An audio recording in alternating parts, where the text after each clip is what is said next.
And I see that she's, targeting or saying horrible things about the Tea Party being dangerous. These are just good Americans who object to big government.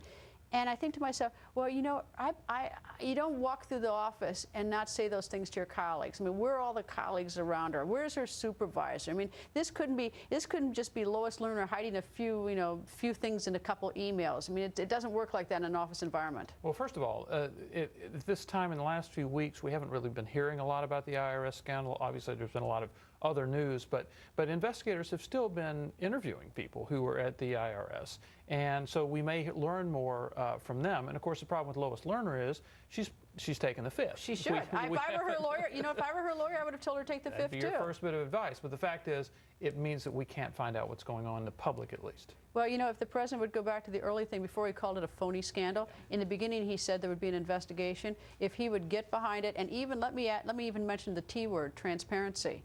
Instead of making sort of like, pulling teeth to try to get information out, because Americans deserve to have the IRS act responsibly towards them. The Republicans on the Hill have kind of chuckled to themselves about this phony scandal thing, because they knew that they were finding stuff out in their investigation. They knew it was continuing, and they knew it would come out at some point in the fall. And he knew when he was saying that either he knew what was going on, that's one choice, and I'll say maybe that he didn't, but he knew that all the information wasn't out, but he knew that everyone would listen to what he had to say. He should have at least waited for the information.